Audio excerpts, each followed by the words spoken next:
He's hit broadcast, bang on time tonight, guys. It's 10 p.m, Friday night, it's Friday. Archie's here, we're doing book club. Carl's here, I'm just gonna straighten up my position here. All right, Carl, all right, Archie. Good evening, chaps. Still don't like that, I think we need it down a little bit if when I lean back. It doesn't chop my head off. Wait a minute, I've got my chair stuck under the desk. There you go, how's that? Nice try, isn't it? I'm gonna release that, Archie, definitely. Fellas, let's just give people a few minutes to join. How's the picture quality tonight? Nina's here. Good evening. I'm in the middle of uploading the replay of Wednesday's scope because I've not had time to upload it yet. And I see what you mean about the picture quality. It was a bit pixelated, wasn't it? It's got to be Periscope servers, man. My internet connection is solid. Well, it should be solid. I pay Virgin Media a lot of money for a very fast internet connection. Cracking. Just going to say, excellent. Well, that's good. So hopefully, and I've turned my phone on aeroplane mode. What, you've lost me, Carl? Talking about the picture quality. Do you mean you've lost me now, as in like on the scope, or you've lost what I'm talking about? I was talking about the picture quality the other night that was getting a bit blurry. Archie says it's all right now. Hopefully, it is all right. Nina, what are you saying? What are you telling me? Hopefully, it's all right. Carl's just joined again, so he actually has probably lost us. Back now, he's back. Excellent. And is the picture quality good for you, Carl? Can you hear me and can you see me?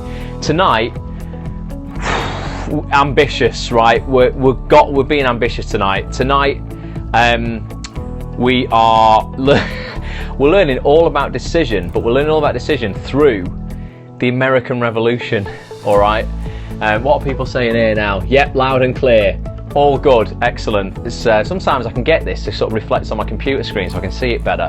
But sometimes I'm like, what's going on there? I need to start periscoping on my iPad. It's a lot bigger. I can read the questions a lot better. So guys, book club. It's Friday. It's book club. We're looking at this book this week. This month, Think and Grow Rich by Napoleon Hill. I think most people on the scope have bought it because it was a bargain. It was £5. Nina got it for 71p on her Kindle, which I was well chuffed about. I mean, that is an absolute bargain. Carl's joined again. He's obviously lost us again, and now and now he's back. Carl, are you here? Are you with us, man? Last book club, last Friday, we looked at one chapter in this book, which I thought was awesome, which is all about desire and purpose, definiteness of purpose. So Napoleon Hill, for those who don't know him and don't know of the book, this book was written by Napoleon Hill. It was published in about 1937. Hitesh is in the house. Good to see you, Hitesh. The book was published in 1937. It took about 20 years to write, and Napoleon Hill created the book through interviewing 504 of the greatest minds in history, in American history, and he distilled down all that knowledge into 13 principles. Your teeth look awesomely white. Oh, it's just bright lights in here, that, Archie. I am pretty mental when it comes to sort of teeth cleanliness, though, because I drink a lot of coffee. Constantly cleaning my teeth, constantly having white chewing gum and flossing. And I floss like twice a day. My dentist even said this week, Ross, we need to floss a bit more higher up. I'm like, what? How can I floss more? Floss like constantly. So I'm gonna go even extra crazy for it. Napoleon interviewed 504 of the greatest minds back then, right? Like 100 years ago. We're talking like Thomas Edison invented the light bulb, Henry Ford of Ford Motors, okay, Mr. Wrigley of Wrigley's chewing gum. The Wright brothers invented aeroplanes effectively. Huge people, huge brains. He distilled down all that knowledge into 13 principles of success. I've gone a bit pixelated again. I'm going to get onto Virgin Media and just say this is not good enough. Or maybe you know what it is, because I use the beta version of Periscope because I'm one of the testers for their beta versions of their software as they're developing new software. Maybe it's the beta version that's a bit mental. Constant flosser. I thought you were going to call me something else then, Archie, but yeah, flosser. That's all right. So tonight, guys, we're looking at decisions. Okay, give me some hearts or type yes if you struggle with decisions. Procrastination. It might be the big decisions, or it might filter all the way down to the small decisions, like when you go to a restaurant, what you're going to eat. You're like, oh, I don't know what I want. Maybe you don't have a definiteness of purpose when you go out to eat in a restaurant. You don't even know what you want off the menu, and then you and ah for ages, and you end up ordering something, and then you end up nicking one of your friends' things that arrives because I should have got that instead. People struggle with decisions. And it will also stop you making any decisions in your career, decisions in your personal life, whether you enter relationships or not, whether you end relationships or not, whether you strive for what you really, really want, because you need to make a decision and commit to it. We know that in order to have success. Carl has problems deciding because he wants the best. Yeah, well, exactly. Like when I came in to see you and I said, done is better than perfect. That's something that I learned the hard way sometimes. Yeah, done is better than perfect. Get stuff done, get it out there. So tonight we're looking at the mastery of procrastination. Kim's in the house. Kim, good evening. Good to see you. The mastery of procrastination, it's a 7th step towards riches. And we've skipped quite a lot of steps because we only looked at desire so far, which was step 1. So we've moved on 6 steps since then. But when you've got the book, you can read it yourself. You can read the steps in between. We only get 4 weeks on this, so I'm going to have to skip chapters. So this is quite a long one. This might be half an hour again. It's 6 minutes past 10. It might be like maybe a little bit longer than that, but I'm going to try and make it as entertaining as possible, because the subject matter could potentially get a bit dull, because it's all about history. I don't know if you like history. I didn't do it at school that much because I wasn't that interested. Plugged in airplane mode on, tea. Yes, that is all in the house, Kim. I've got my coffee, got my book, and I've got my phone plugged in. So here we go. It's all about kind of making decisions, and in the context of, because this is an American book, the American Revolution. Yes, I did skip some. Yeah, you can skip about. I don't think you have to do it in order at all. But this is a good chapter. So it says, accurate analysis of over 25,000 men and women who had experienced failure. Okay, so everyone who had experienced failure disclosed the fact that lack of decision was near the head of the list of the 30 major causes of failure. This is no mere statement of a theory, it is a fact. Okay, so straight away, poof, off the bat, if you struggle to make decisions, right, that's going to set you up for failure. Okay, if you start committing to decisions, you're going to have more success. All right, procrastination, the opposite of decision, is a common enemy which practically every man must conquer. So naturally, we procrastinate because, like you said, Carl, you want the best. You want to make sure that whatever you choose is the best. It's going to have more likelihood of putting you into somewhere good than taking you to a place that's bad. Okay.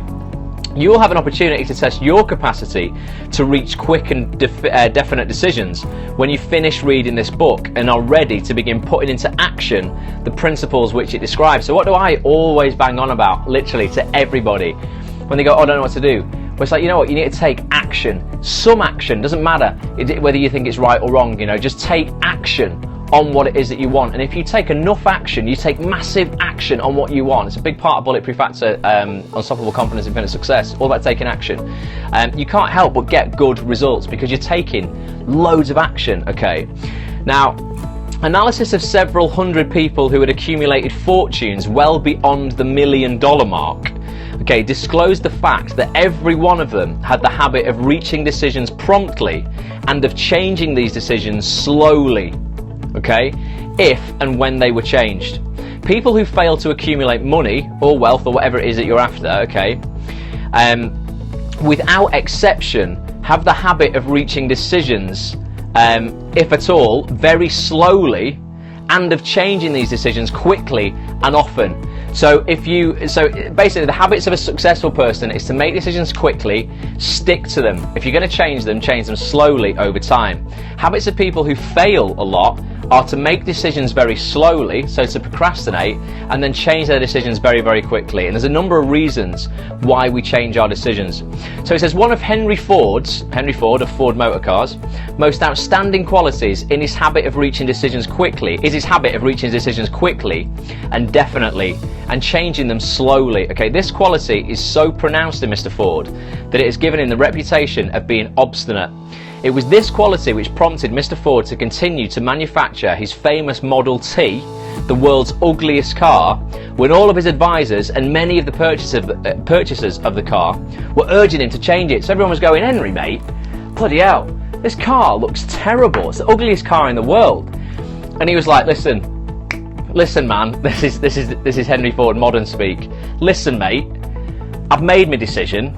I'm sticking to it. It might be an ugly car, but it works. Let's just bang on and sell it, yeah? So perhaps Mr. Ford delayed too long in making the change, but the other side of the story is that Mr. Ford's firmness of decision yielded a huge fortune before the change in model became necessary. There is but little doubt that Mr. Ford's habit of definiteness of decision, so we've had definiteness of purpose, now we've got definiteness of decision, assumes the proportion of obstinacy. But this quality is preferable to slowness in reaching decisions and quickness in changing them. So although, you know, he had to change his decision in the end, he changed it very, very slowly. He committed to one thing, he made a decision quickly initially, committed to it, and then when the time came, when it had run its course, he was like, okay, now I'll change it, but I'm going to change it slowly over time. Even if everyone around me is going, Henry, come on man, change, change, change. The majority of people who fail to accumulate money sufficient for their needs are generally easily influenced by the opinions of others. They permit the newspapers and the gossiping neighbours to do their thinking for them. Opinions are the cheapest commodities on earth. Okay, everyone has a flock of opinions ready to be wished upon anyone who will accept them. If you are influenced by opinions when you reach decisions, you will not succeed in in any undertaking, much less in that of transmuting your own desire into money. So if you've got a desire and you want to turn that into success or money or whatever, and you're like, right, I need to make this decision, and then, like, you know, your mate or your next door neighbour or your mum or your brother or your sister or whoever goes, Carl, Nina, Kim, not that you're all brothers and sisters and stuff, you'd be in the same house, that'd be ridiculous. I don't think you should do that. That's a bad idea. And you're like, oh, right, I'm going to change my decision then. I've just made the decision, but I'm going to change it. That's not good. If you are influenced by the opinions of others, you'll have no desire of your own, okay? Keep your own counsel when you begin to put into practice the principles described here by reaching your own decisions and following them. Take no one into your confidence except the members of your mastermind group, and be very sure in your selection of this group that you choose only those who will be in complete sympathy and harmony with your purpose. So that's why I bang on about the importance of people you surround yourself with. We effectively have a mastermind group on this scope, okay? We're all on the same wavelength, okay? We're all, you know, aligned with our mission. We want the best for ourselves and for each other, okay? And that's a really healthy place to hang out. But if you are hanging out in an unhealthy place where there's a lot of people complaining, as I talk about these Facebook groups all the time, full of negative actors whinging, it's going to rub off on you. Their opinions are going to influence your decisions, and you're effectively going to make shit decisions basically based on other people's opinions that were never your own. So it says close friends and relatives, while not meaning to do so, often handicap one through opinions and sometimes through ridicule, which is meant to be humorous. Thousands of men, however, and women, carry inferiority complexes with them all through life because some well-meaning but ignorant person destroyed their confidence through opinions or ridicule.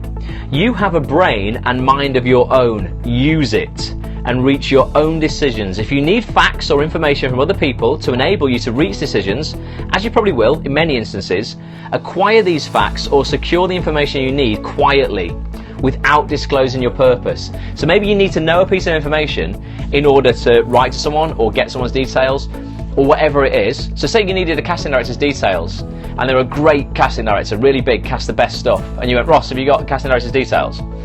I mean, I would never do that. I mean, I'd give you the details, but I mean, I would never ridicule you for wanting to write to the best person in the land. I mean, that's absolutely fine. But you might get a friend of yours who goes, oh, yeah, here you go, Carl. Yeah, good luck, mate. Like they're going to reply to you. And then suddenly you're like, wow, okay, so you got the information, but you got it really kind of like with a backhanded slap in the face. Whereas if you hadn't said why you wanted it in the first place, you might not have got that. So if you need to get information off somebody, kind of do it quietly without necessarily giving the full game plan away, right? It's characteristic of people who have but a smattering or a veneer of knowledge to try to give the impression that they have much more knowledge. Such people generally do too much talking and too little listening. Keep your eyes and ears wide open and your mouth closed if you wish to acquire the habit of prompt decision. Those who talk too much do little else. If you talk more than you listen, you not only deprive yourself of many opportunities to accumulate useful knowledge, but you also disclose your plans and purposes to people who will take great delight in defeating you because they envy you. So I said that before as well. Some people don't want you to do very well. So when you say your big plans to these people, they'll talk you out of it because they don't want you to do well, because it makes them feel bad about themselves because they're not doing what they want to be doing and they feel envious, okay? So it says, keep in mind the fact that every person with whom you associate with is like yourself, okay, seeking the opportunity to accumulate money. So everyone's seeking to accumulate money. My friend's like that. It's really negative about my positivity too, and my wanting is better for me. Yeah, well, just, you know, people like that, I say you don't have to cut them out of your life, because you know what happened, Kim? If you carry on doing this and you carry on bettering yourself, she's just going to eject herself straight out of the picture. You won't have to worry about that, okay? She'll do that for you. So it says everyone is after money or wealth or success or whatever it is. Of course we are, okay? We're all after that accumulation. So if you talk about your plans too freely, you may be surprised when you learn that some other person has beaten you to your goal by putting into action ahead of you the plans of which you talked unwisely. Let one of your first decisions be to keep a closed mouth and open ears and eyes.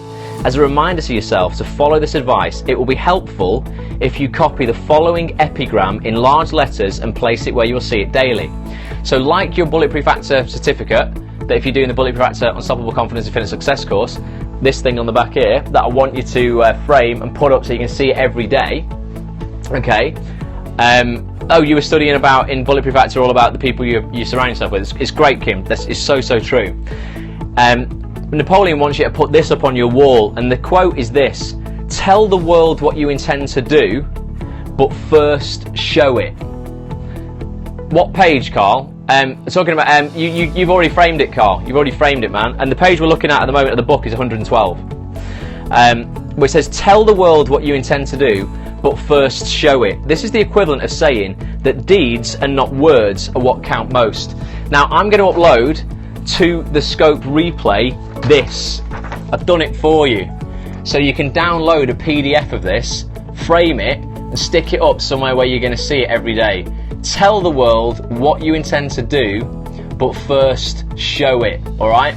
So I've done that for you. You don't need to worry about making that, and that's going to be available to download as a PDF with this replay. If you're watching this replay on actonthis.tv, scroll down and you can click the PDF button, a little link, and it'll download it for you. You can print it out. Give me some hearts if you think that's cool. That's what I do for you. Just go the extra mile. So that's the intro, guys, right, to decision. Basically, it's saying that if you can't make your own decisions, other people are going to make them for you. And you are the only one who really wants what you want for you. Other people will never want what you want as much as you want it for yourself, if you know what I mean. I say this to actors all the time about agents. I'm like, you know what, your agent will be good or might be okay, average, great, whatever. Even if they're the best agent in the land, they will never want success for you more than you want it for yourself. So you can never just solely rely on somebody else, because they will never be as hungry for your success as you are, alright? So you've always got to keep taking massive action yourself. So that's the basis of that. We're now going to go into, I'm going to give you a history lesson, and this is fascinating, you know. It's 20 past, let's do 20 minutes on this if you can hang around. If you can't, watch it on the replay. I'm going to do it anyway, because it's fascinating. Well, it was for me when I was reading this book. I was never massive on history, particularly American history, and any Americans watching this, I apologise in advance, because I might get all this wrong and you'll be laughing your head off at me, because it's some of the most important American history ever. And being a Brit, we don't really know about the Civil War and independence and all that kind of stuff. We've never really been taught it in schools. So let me try and teach you guys, because you might find some of this as surprising as I did, because I didn't know all of this stuff until I read this book a couple of years ago. I've just refreshed myself on it tonight, and again, it's still like, wow, I forgot about that. So this is amazing. So it says freedom or death on a decision. Freedom or death on a decision. The value of decisions depends upon the courage required to render them. The great decisions which served as the foundation of civilization were reached by assuming great risks, okay, which often meant the possibility of death. Decisions are very easy to make sometimes when it's life or death, I'm guessing. We never even got taught of our own, no, we didn't even really get taught about our own history, never mind American history. So remember I talked about Abraham Lincoln last week, okay? It says here, Lincoln's decision to issue his famous Proclamation of Emancipation, which gave freedom to the coloured people of America, was rendered with full understanding that his act would turn thousands of friends and political supporters against him. Okay, he knew too that the carrying out of that proclamation would mean death to thousands of men on the battlefield.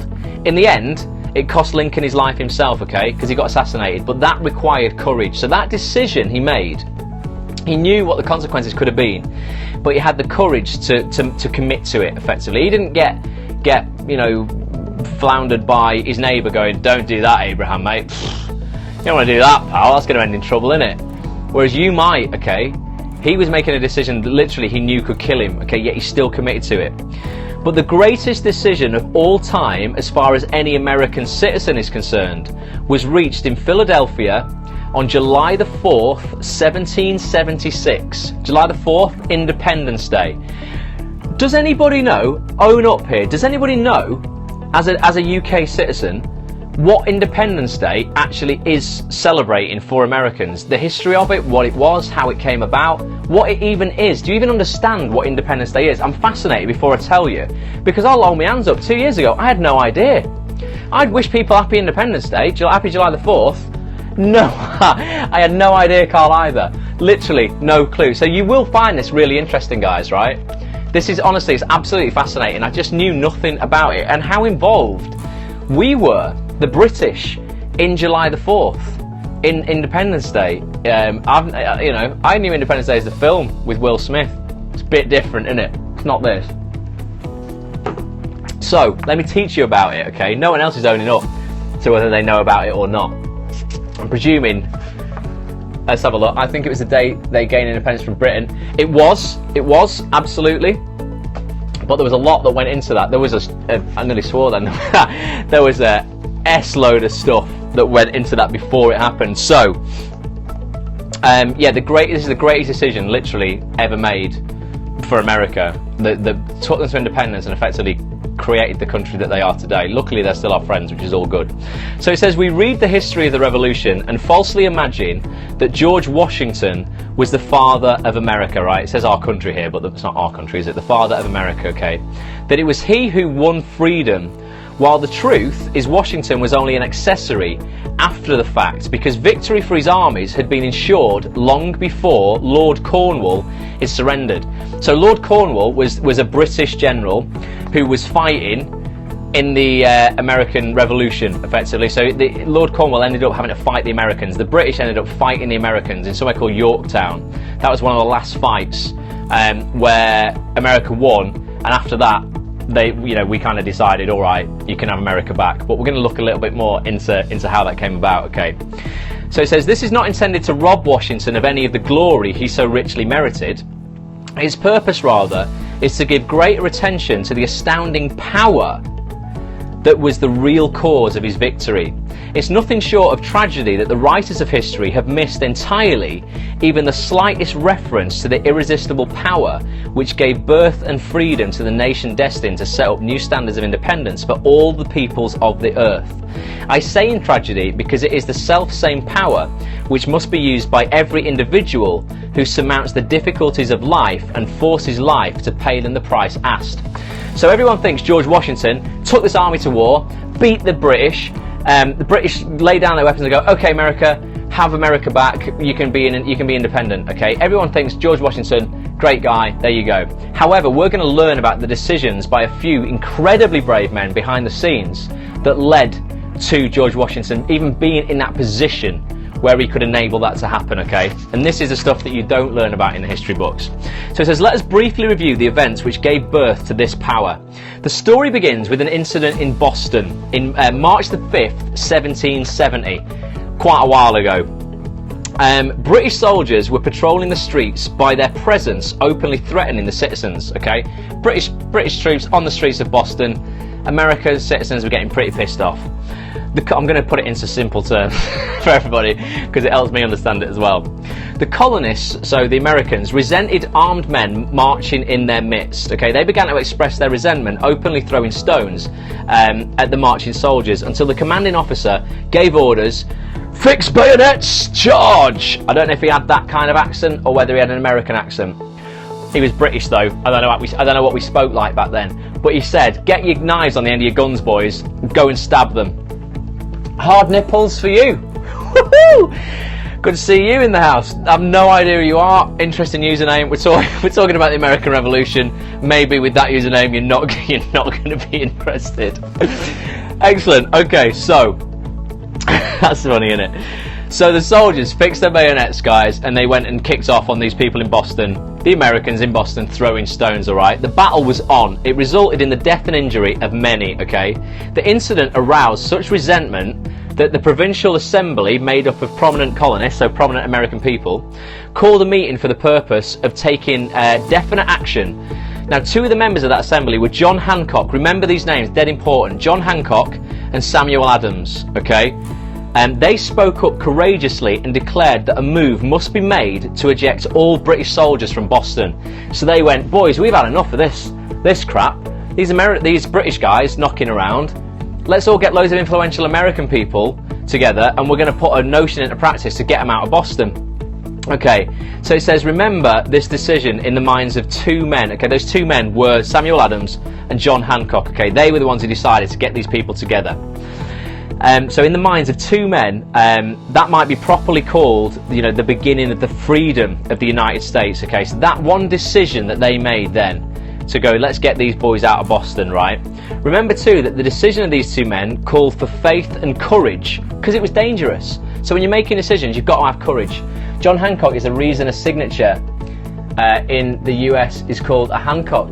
Ah, well, yeah, because you're going to find out why. I didn't know that. See that? We're all learning. We're all learning. What do they say? Can you stick your Hancock on that? Sounds a bit weird. Sounds like something for hard nipples for you, doesn't it? Anyway, right, it says the request was granted, right? So the British troops were kicked out of Boston. The troops were removed from Boston, but the incident was not closed, okay? It had caused a situation destined to change the entire trend of civilization. Okay, let's have a look. I've cut a bit out of this so we could understand it a bit better, because we didn't keep going on and on and on and on and on. So, yeah, so they'd signed that, right? They'd signed that. They've not signed anything actually yet. They just basically said, we want to get people out, and we want the troops out of Boston. They all left Boston. The English people left Boston, okay. Which bit do I want to go on to now? So I don't have to read you the whole thing. So it says, strange is it not how the great changes, such as the American Revolution, because this caused the American Revolution, okay, and the World War, often have their beginnings in circumstances which seem unimportant. It's interesting also to observe that these important changes usually begin in the form of a definite decision in the minds of a relatively small number of people. Okay, few of us know the history of our country well enough, well, if we were American, to realise that John Hancock, Samuel Adams, and someone you're going to hear about in a minute called Richard Henry Lee, were the real fathers of the country, so not George Washington. So it says Adams conceived, so Adams, he conceived that the idea that a mutual exchange of letters between the 13 colonies might help to bring about the coordination of effort so badly needed in connection with the solution of their problems. So after they got the troops out of Boston, the 13 colonies of America decided, Adams said, let's all kind of like set up a letter system so we can all write to each other and we can keep in touch so that we can, any grievances we've got we can raise and we can kind of be stronger together, you know, as a union. So it says, mark well this incident. It was the beginning of the organisation of the far-flung power destined to give freedom to you, me, well it's not because we're not American, is it? It was the mastermind, you know, the mastermind had already been organised. So that group of people, that was their mastermind, that 13 colonies. So Adams said, let's get these 13 colonies together, it's going to be our mastermind, it's going to really help us to get what we want, and we're all going to be able to keep in contact with each other. So the committee was organised, okay? Now observe that this move provided the way for increasing the power of the mastermind by adding it men from all the colonies. So we've got a little mastermind here. If we wanted to make this bigger, we could find other groups that are kind of positive and want more from their life and kind of team up with them. It's going to make us all stronger, okay? In union there is strength, okay? Now it says, meanwhile, the British were not idle either. So the British were going, wait a minute, these boys seem to be getting themselves together. We've already been kicked out of Boston. What's going on here? This isn't looking too good. So it says they too were doing some planning and masterminding on their own account, with the advantage of having at the back of them money and organised soldiery. So these other guys had nothing, whereas the Brits, we had loads of soldiers and like, you know, bayonets and guns and stuff. The Crown appointed Gage, Thomas Gage, right, was a British general, as governor of Massachusetts, okay, and he said, as one of his first acts, he had to send a messenger to Samuel Adams for the purpose of endeavouring to stop his opposition. So Gage went, right, get a message out to Adams, tell him to stop all this nonsense, getting all these 13 people together, You know, let's try and bribe him, right? This is interesting.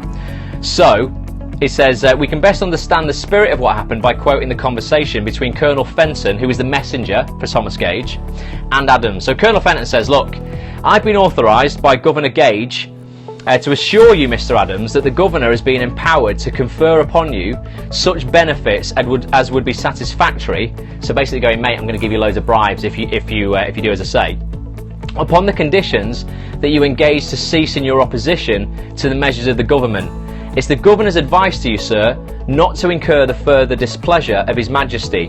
Your conduct has been such as makes you liable to penalties of Henry VIII. So Henry VIII, back in Britain, was like, tell that guy, if he doesn't shut up, I'm going to knock him out, right? Or I'm going to kill him, effectively. But just tell him nicely and bribe him. Okay, so Samuel, he goes, listen, mate, look at his reply, he goes, I'm not interested in your nonsense.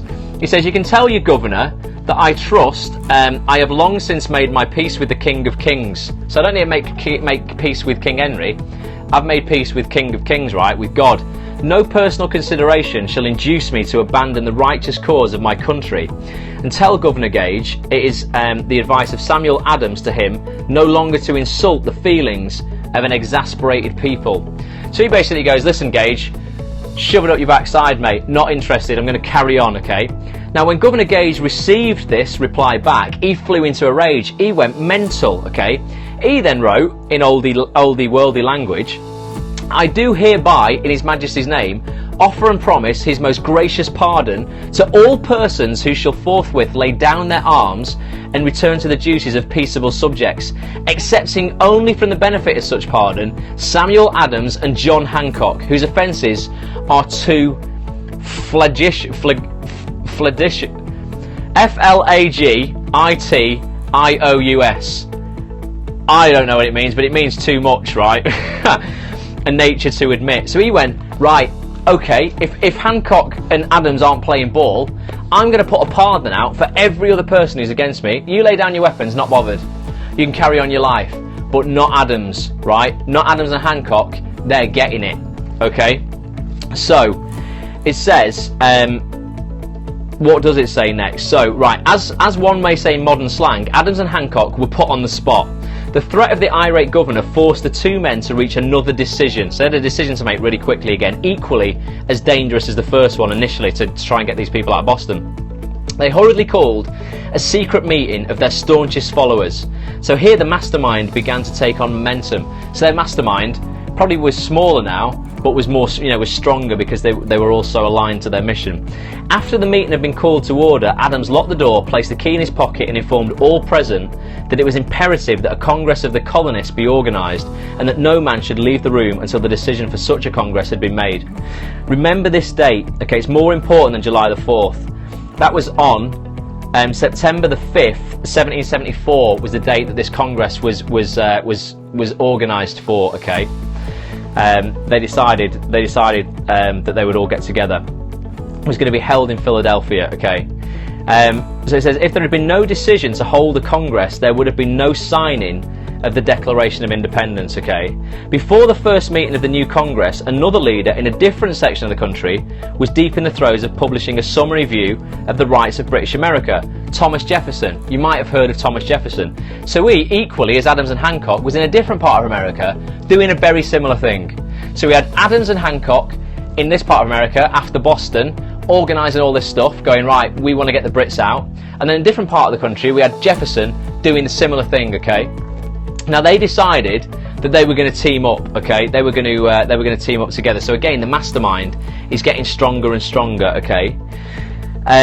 Jefferson had published this kind of summary of rights about what he wanted, okay? And then Henry VIII went, mate, that's treason. You can't do that. That's, not having that at all. So he wasn't in the good books either. So Jefferson, Adams and Hutchinson were in Henry VIII's real bad books, okay? It was all going off. So it says, inspired by the threat of Henry VIII, okay, one of Jefferson's colleagues boldly spoke his mind, concluding his remarks with a sentence which shall remain forever a classic. If this be treason, then make the most of it. So they're like, well, we're going to die anyway, potentially. Let's just make the most of this, okay? Now, it was such men as these, without power, without authority, without military strength, without money, sat in solemn consideration of the destiny of the colonies, beginning at the opening of the First Continental Congress and continuing at intervals for 2 years. And so these guys with nothing effectively sat around for 2 years with this Congress, doing meetings all the time about how they would get one over on Henry VIII. Until June the 7th, 1776. Richard Henry Lee arose, addressed the chair, and to the startled assembly made this notion. So they're in one of these meetings, they've been here for 2 years. Okay, Richard Henry Lee got up and he went, gentlemen, I make the motion that these united colonies, okay, the 13 colonies that they had, are and of right ought to be free and independent states, that they be absolved from all allegiance to the British Crown, and that all political connection between them and the state of Great Britain is and ought to be totally dissolved. So finally, after them all getting together for ages, having these meetings, this guy stood up, had the courage to make the decision to go, you know what, boys, let's just get out. Let's just get out of this, right? So it says, long and hard the committee laboured on a document which would mean, when accepted by the Congress, that every man who signed it would be signing his own death warrant should the colonies lose in the fight with Great Britain, which was sure to follow. So they signed this document to go, we want out, we want independence, knowing that if they then lost the fight with Great Britain, because Great Britain ain't going to be happy about that, they're all going to die. So they effectively made the decision to sign their own death sentence if it was to go wrong. Okay, the document was drawn, and on June the 28th, the original draft was read before the Congress. For several days, it was discussed, altered, and made ready on July the 4th, 1776. So we're nearly there. It's July the 4th now, 1776. Thomas Jefferson stood before the assembly and fearlessly read the most momentous decision ever placed upon paper. When in the course of human events is it necessary for one people to dissolve the political bands which have connected them with another, and to assume among the powers of the earth the separate and equal station to which the laws of nature and of nature's God entitle them a decent respect to the opinions of mankind, requires that they should declare the causes which impel them to the separation. Wow, so he read that. It's a bit complex, isn't it? Go back and watch on the replay. But he basically went, look boys, we're just getting out of this. This is what we want separation. We're nearly at the end now. When Jefferson finished, the document was voted upon, okay, accepted and signed by 56 men, everyone staking his own life upon his decision to write his name. By that decision came into existence a nation destined to bring to mankind forever the privilege of making decisions. So that one decision, I mean, to cut a long story short, that decision initially, right, of Hutchinson and Adams back in the day, where they went, right, we're getting these Brits out of Boston, we're going to set up this little mastermind group, then we're going to reach out to the other 13 nations, set up a bigger mastermind group. We've heard Thomas Jefferson's doing something similar over here, let's bring him in and let's meet every like couple of months for 2 years to work out what we're going to do about this. Until someone stood up, got the balls to go, I know what we do, we just get out. They all then sat around, wrote this document of independence, they all signed it knowing that if it went wrong they were going to die. It didn't go wrong. Washington led them to victory, you know, and then they got America back, which effectively was the biggest decision in history that now enables us to be free, and them to be free, and make our own decisions. Okay, so it's a bit long-winded, isn't it? But effectively it's saying that one decision that was made by two men with no power, initially back in the day, just to get these people out of Boston, changed literally the entire course of history, the world, everyone in it, including me and you. So by decisions made in a similar spirit of faith, and only by such decisions can men solve their personal problems and win for themselves higher states of material and spiritual wealth. Let us not forget this. Analyse the events which led to the Declaration of Independence, and be convinced that this nation, which now holds a position of commanding respect and power among all nations of the world, which America does, okay, America's massive, it's the biggest superpower in the world, of which it does, lost my place, of the world, was born of a decision created by a mastermind consisting of 56 men. Note well the fact that it was their decision which ensured the success of Washington's armies, because the spirit of that decision was in the heart of every soldier who fought with him, and served as a spiritual power which recognises no such thing as failure. Note also, with great personal benefit, that the power which gave this nation its freedom is the self-same power that must be used by every individual who becomes self-determining. The power is made up of the principles described in this book. It will not be difficult to detect in the story of the Declaration of Independence at least 6 of these principles. So in that Declaration of Independence went at least 6 of the principles that are included in this book: desire, decision, faith, persistence, the mastermind, and organized planning. Okay, last paragraph. Throughout this philosophy will be found a suggestion that thought backed by strong desire has a tendency to transmute itself into the physical equivalent. Before passing on, I wish to leave with you the suggestion that one may find in this story and in the story of organisation of the United States Steel Corporation a perfect description of the method by which thought makes this astounding transformation. In your search for the secret of the method, do not look for a miracle, because you will not find it. You will find only the eternal laws of nature. These laws are available to every person who has the faith and the courage to use them. They may be used to bring freedom to the nation, or to accumulate riches, or acting success, or whatever you want. There is no charge save the time necessary to understand and appropriate them. Those who reach decisions promptly, ultimately it all comes out of this. Everything we talked about comes out of this, guys. Those who reach decisions promptly and definitely know what they want and generally get it, okay? The leaders in every walk of life decide quickly. Get that out. What did you say, Nina? I missed it, okay? The leaders in every walk of life decide quickly and firmly. That is the major reason why they are leaders. The world has the habit of making room for the man whose words and actions show that he knows where he's going. Indecision is a habit which usually begins in youth. The habit takes on permanency as the youth goes through grade school, high school, and even through college, without definiteness of purpose. The major weakness of all educational systems is that they neither teach nor encourage the habit of definite decision. All of that, right, whether you understand any of it or not, really is the power of a definite decision. Okay, if you are not definitive in your decisions, if you don't have a definiteness of purpose and a definiteness of decision, you're going to find life very hard, right? You need to, as they said at the very, very beginning, right, we can distill all of that down. In a nutshell, take control of your destiny by making your own decisions. Ultimately, yeah. So this 42-minute scope, Nina's explained it in a sentence. I thought it might just be interesting in the history, though. I still don't fully get it, but effectively, those two guys, Adams and Hutchinson, initially set out by making a snap decision on a day where they just had enough of the British Army on the streets of Boston. They made a decision quickly, stuck to it, changed it slowly by bringing other people in, and it ultimately changed the course of history. So just, think about the decisions that you are making. Ultimately try and make the best decision you can, but make it quickly, stick to it. If it needs changing, change it slowly, and whatever you do, don't be bloody influenced by your friends, your neighbours, your parents, or anybody else whose mission is not aligned to yours.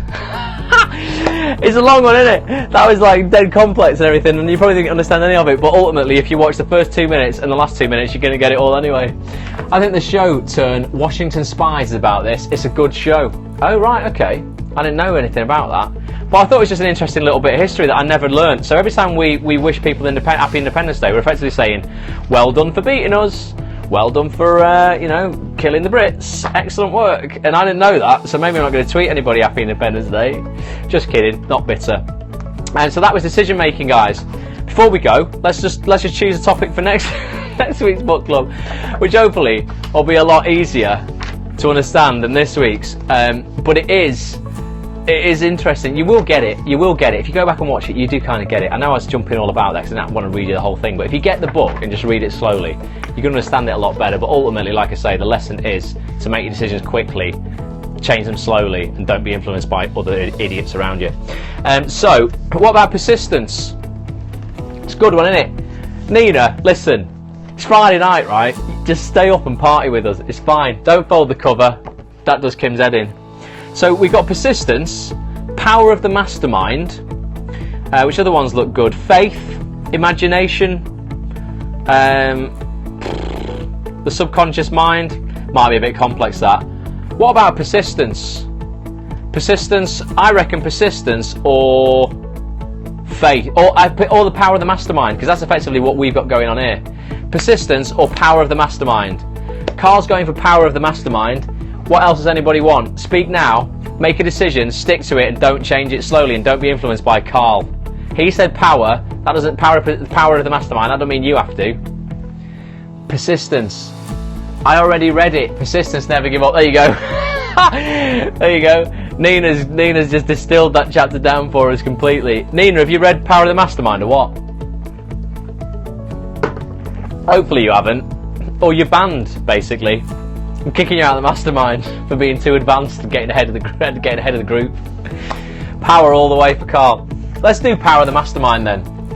Let's do it, because it'll show us actually how we might be able to evolve what we've got going on here. The Bulletproof Actor Facebook group and Acts on This. I want to make a little request, guys, as well. I normally only post about these Periscopes in the Bulletproof Actor Facebook group. Okay, if you're not a member of that and you're watching this, go to facebook.com/groups/Bulletproof Actor and request to join. I'm going to start to try and involve more people in the Acts on This community. Another website I run for those just watching who might never have seen this before, actonthis.tv. God, if you've never watched one of these before and you just got through that, I'll give you a free membership. Bloody hell, you deserve it. It's probably very unlikely anyone's at this point who hasn't seen any of these before.